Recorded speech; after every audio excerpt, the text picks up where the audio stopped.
Have you ever wondered why someone would marry a person they don't love and still stay for years? Not because they're trapped, not because they're lying, but because something strange happens after the decision is made. Today, I want you to think with me. What if love isn't always the reason people marry, but sometimes the result of something much deeper happening inside the mind? Stay with me, because the psychology behind this is more unsettling than you think. Let me ask you this. When someone reaches a certain age and everyone around them is married, how free is their choice really? Parents start asking questions. Friends stop inviting you out the same way. Society quietly whispers, time is running out. Psychologically, this creates decision pressure. The brain shifts into survival mode. It stops asking, do I love this person? And starts asking, is this safe? Is this acceptable? Will this work? Love becomes optional. Stability becomes urgent. And here's the scary part. Most people don't even realize this switch has happened. But that's only the beginning. Now pause for a second and imagine this. The wedding is done. The choice is locked in. Walking away would cost reputation, time, and identity. So what does the brain do? It protects you. Psychology calls this post-decision justification. But in simple words, your mind rewrites the story so you don't suffer. Instead of saying, I married without love, the brain slowly starts saying, maybe love is growing. Small gestures feel bigger. Neutral moments feel meaningful. Attachment begins to replace attraction, not because it's fake, but because the brain needs emotional peace. And once this process starts, it becomes very powerful. But what happens when this inner story clashes with real emotions? That's where things get complicated. Let me ask you something honestly. Have you ever confused comfort with love? Because that's exactly what happens here.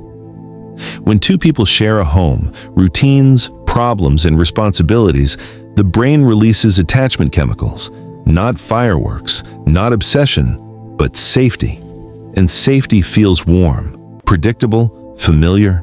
Over time, the mind starts labeling that feeling as love, even if passion was never there. This is why some people say, I didn't love them at first, but I grew into it. They're not lying. Their brain simply learned to bond instead of desire. But this type of love has limits, and those limits show up later. Now think about this. What happens when everyone approves of your marriage? Parents are proud. Friends congratulate you. Society stops questioning your life. Psychologically, this creates emotional reinforcement. Every smile and compliment tells your brain, you made the right choice. Doubt feels inappropriate. Regret feels selfish. So even when something feels off, people silence it, not out of fear, but out of loyalty to the decision.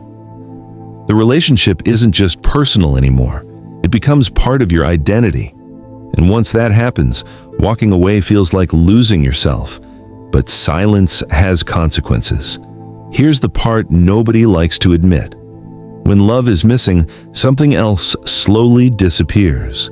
Desire, curiosity, emotional excitement, not dramatically, quietly. People stop asking deep questions. They stop imagining different futures. They tell themselves, this is enough. And sometimes it is.